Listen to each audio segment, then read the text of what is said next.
ആകാശവാണി. നമസ്കാരം. വാർത്തകൾ വായിക്കുന്നത് സുധിൻ സൈനുദ്ദീൻ.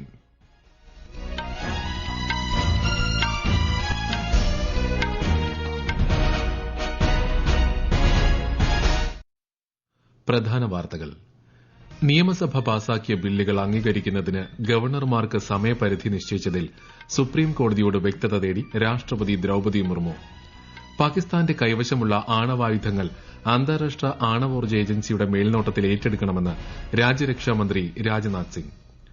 ഇന്ത്യയ്ക്കും പാകിസ്ഥാനുമിടയിൽ മൂന്നാം കക്ഷി ഇടപെടൽ ആവശ്യമില്ലെന്ന് വിദേശകാര്യമന്ത്രി എസ് ജയശങ്കർ. വയനാട് ടൌൺഷിപ്പ് പദ്ധതിക്ക് 351 കോടി രൂപയുടെ ഭരണാനുമതി നൽകാൻ സംസ്ഥാന മന്ത്രിസഭായോഗ തീരുമാനം. ഓപ്പറേഷൻ സിന്ദൂറിന്റെ വിജയത്തിന് ആദരമർപ്പിച്ച് രാജ്യത്തുടനീളം തിരംഗായാത്രകൾ പുരോഗമിക്കുന്നു. ഖേലോ ഇന്ത്യ യൂത്ത് ഗെയിംസിന് ബീഹാറിൽ സമാപനം. 158 മെഡലുകളുമായി മഹാരാഷ്ട്ര ജേതാക്കൾ. വാർത്തകൾ വിശദമായി.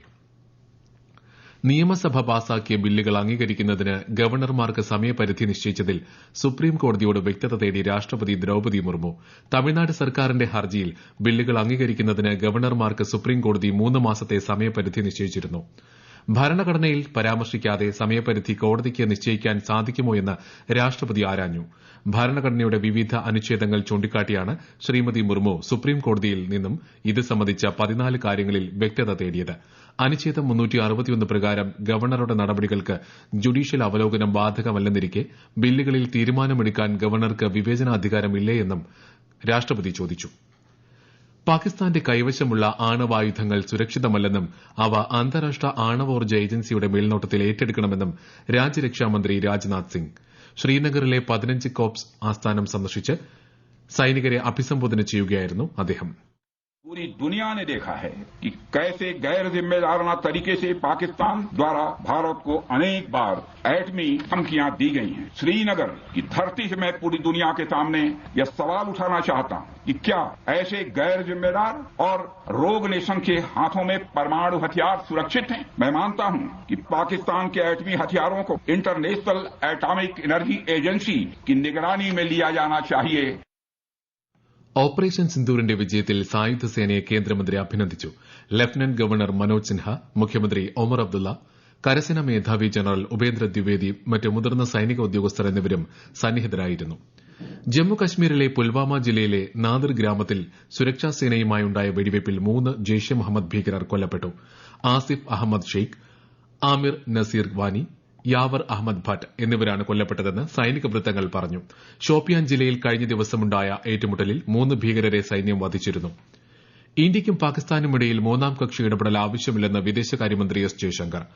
ഇന്ത്യ പാക് പ്രശ്നങ്ങൾ ഇരു രാജ്യങ്ങളും തമ്മിലുള്ള ഉഭയകക്ഷി ചർച്ചയിലൂടെ മാത്രമേ പരിഹരിക്കുകയുള്ളൂവെന്നും അദ്ദേഹം വ്യക്തമാക്കി. ഭീകരവാദമെന്ന വിഷയം കേന്ദ്രീകരിച്ച് മാത്രമായിരിക്കും ഇനി പാകിസ്ഥാനുമായി ചർച്ച. ഭീകരരെ കൈമാറാനും ഭീകര ക്യാമ്പുകളെ ഇല്ലായ്മ ചെയ്യാനും പാകിസ്ഥാൻ തയ്യാറാകണമെന്നും ശ്രീ എസ് ജയശങ്കർ ആവശ്യപ്പെട്ടു. Our relations, our dealings with them will be strictly bilateral. That is a national consensus for many years, and there is absolutely no change in that consensus. I think the Prime Minister made it very clear that the only talks with Pakistan will be on terror. That Pakistan has a list of terrorists who need to be handed over. They have to shut down the terrorist infrastructure. We are prepared to discuss with them what is to be done on terrorism. Those are the talks which are feasible. പ്രധാനമന്ത്രിയുടെ ഉദ്ധംപൂർ വ്യോമതാവള സന്ദർശനവുമായി ബന്ധപ്പെട്ട് രാജ്യരക്ഷാമന്ത്രി Rajnath Singh northern കമാൻഡിലെ general officer commanding in ചീഫിന് അയച്ചതായി സമൂഹമാധ്യമങ്ങളിൽ പ്രചരിക്കുന്ന കത്ത് വ്യാജമാണെന്ന് PIB ഫാക്ട് ചെക്ക്. തെറ്റായ വിവരങ്ങൾ പ്രചരിപ്പിക്കാൻ പാകിസ്ഥാൻ അക്കൌണ്ടുകൾ ഇത് ഉപയോഗിക്കുന്നതായും PIB അറിയിച്ചു. തുർക്കിയ സർക്കാരുമായി അഫിലിയേറ്റ് ചെയ്തിട്ടുള്ള അക്കാദമിക് സ്ഥാപനങ്ങളുമായുള്ള എല്ലാ ധാരണാപത്രങ്ങളും ജാമിയ മിലിയ ഇസ്ലാമിയ സർവകലാശാല റദ്ദാക്കി. ദേശീയ സുരക്ഷ കണക്കിലെടുത്താണ് തീരുമാനം. പാകിസ്ഥാനിൽ നിന്ന് സ്വാതന്ത്ര്യം പ്രഖ്യാപിച്ചതായി ബലൂച്ച് നേതാക്കൾ. പാകിസ്ഥാന്റെ തെക്ക് പടിഞ്ഞാറൻ പ്രവിശ്യയായ ബലൂചിസ്ഥാനിൽ ദീർഘകാലമായി നിലനിൽക്കുന്ന സംഘർഷങ്ങളുടെ ഭാഗമായാണ് ബലൂച്ച് നേതാക്കളുടെ പ്രഖ്യാപനം. പ്രമുഖ ബലൂച്ച് നേതാവും എഴുത്തുകാരനുമായ മിർ യാർ ബലൂച്ചാണ് സമൂഹമാധ്യമങ്ങളിലൂടെ റിപ്പബ്ലിക് ഓഫ് ബലൂചിസ്ഥാൻ രൂപീകരിച്ചതായി അറിയിച്ചത്. ബലൂചിസ്ഥാനെ പരമാധികാര രാഷ്ട്രമായി അംഗീകരിക്കണമെന്ന് അന്താരാഷ്ട്ര സമൂഹത്തോടും ഐക്യരാഷ്ട്രസഭയോടും അദ്ദേഹം അഭ്യർത്ഥിച്ചു. വഖഫ് ഭേദഗതി നിയമത്തിന്റെ സാധുത ചോദ്യം ചെയ്ത് സമർപ്പിച്ച ഹർജികളിൽ ഇടക്കാല ഉത്തരവ് പുറപ്പെടുവിക്കുന്നതിനായി ഈ മാസം 20-ന് വീണ്ടും പരിഗണിക്കുമെന്ന് സുപ്രീം കോടതി. Chief justice BR. ഗവായ് ഉൾപ്പെടുന്ന ബെഞ്ചാണ് ഹർജികൾ പരിഗണിക്കുന്നത്. എന്നാൽ 1995-ലെ വഖഫ് നിയമം റദ്ദ് ചെയ്യുന്നതുമായി ബന്ധപ്പെട്ട ഒരു ഹർജിയും മെയ് 20-ന് പരിഗണിക്കില്ലെന്നും കോടതി വ്യക്തമാക്കി. അപകടകരമായ മാലിന്യങ്ങൾ കൈകൊണ്ട് വൃത്തിയാക്കുന്നത് സംബന്ധിച്ചുള്ള സുപ്രീം കോടതിയുടെ നിർദ്ദേശങ്ങൾ നടപ്പിലാക്കുന്നുണ്ടെന്ന് ഉറപ്പാക്കാൻ ദേശീയ മനുഷ്യാവകാശ കമ്മീഷൻ സംസ്ഥാനങ്ങൾക്കും കേന്ദ്രഭരണ പ്രദേശങ്ങൾക്കും കത്തയച്ചു. രാജ്യത്തിന്റെ ചില ഭാഗങ്ങളിൽ അപകടകരമായ മാലിന്യങ്ങൾ കൈകൊണ്ട് വൃത്തിയാക്കുന്നത് റിപ്പോർട്ട് ചെയ്യപ്പെടുന്ന സാഹചര്യത്തിലാണ് കമ്മീഷന്റെ ഇടപെടൽ. അന്തസ്സോടെയും തുല്യതയോടെയും ജീവിക്കാനുള്ള അവകാശത്തിന്റെ ഗുരുതരമായ ലംഘനമാണ് ഈ രീതിയെന്ന് മനുഷ്യാവകാശ കമ്മീഷൻ നിരീക്ഷിച്ചു. ഈ വാർത്തകൾ ആകാശവാണിയിൽ നിന്ന്.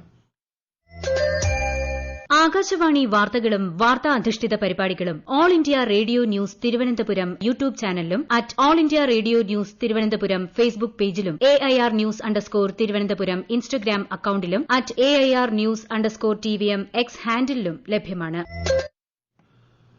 മത്സ്യബന്ധന മേഖലയുടെ പുരോഗതിയും ഭാവി പദ്ധതികളും അവലോകനം ചെയ്യുന്നതിനായി പ്രധാനമന്ത്രി നരേന്ദ്രമോദിയുടെ അധ്യക്ഷതയിൽ ഇന്ന് യോഗം ചേർന്നു. ആഴക്കടൽ മത്സ്യബന്ധനം, സമുദ്ര ഭക്ഷ്യ കയറ്റുമതി തുടങ്ങിയ വിഷയങ്ങൾ യോഗം ചർച്ച ചെയ്തു.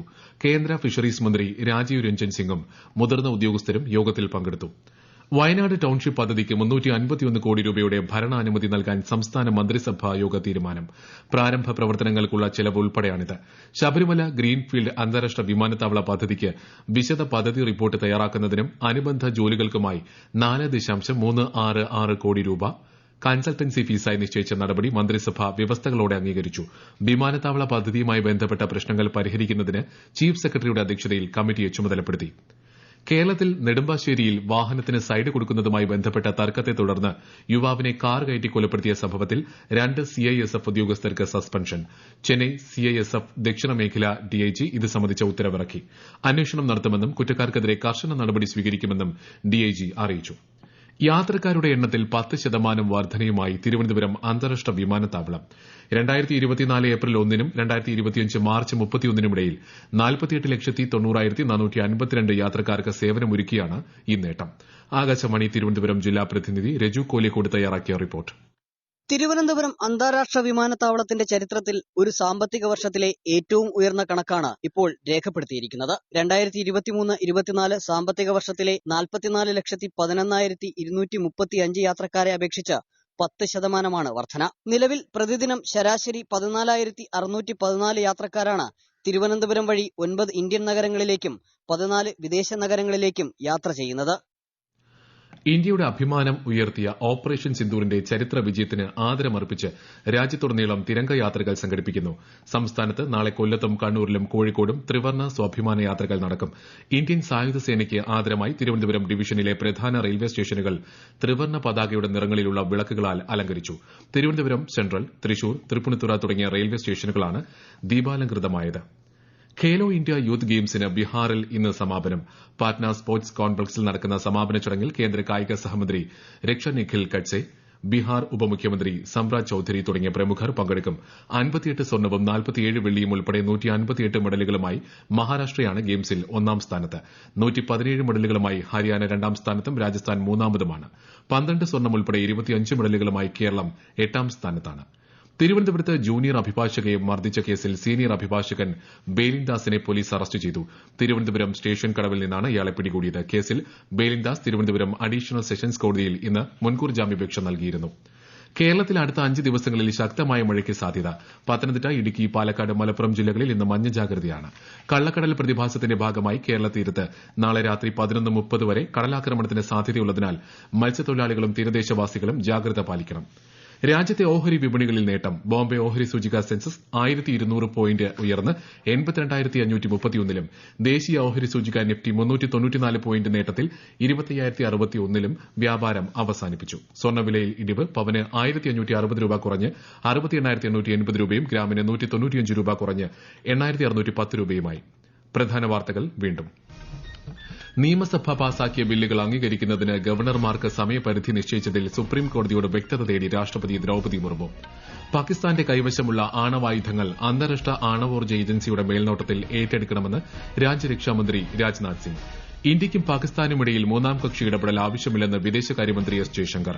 വയനാട് ടൌൺഷിപ്പ് പദ്ധതിക്ക് 351 കോടി രൂപയുടെ ഭരണാനുമതി നൽകാൻ സംസ്ഥാന മന്ത്രിസഭായോഗ തീരുമാനം. ഓപ്പറേഷൻ സിന്ദൂറിന്റെ വിജയത്തിന് ആദരമർപ്പിച്ച് രാജ്യത്തുടനീളം തിരങ്ക യാത്രകൾ പുരോഗമിക്കുന്നു. ഖേലോ ഇന്ത്യ യൂത്ത് ഗെയിംസിന് ബീഹാറിൽ സമാപനം. 158 മെഡലുകളുമായി മഹാരാഷ്ട്ര ജേതാക്കൾ. വാർത്തകൾ കഴിഞ്ഞു. അടുത്ത വാർത്താ പ്രക്ഷേപണം രാത്രി 8:35.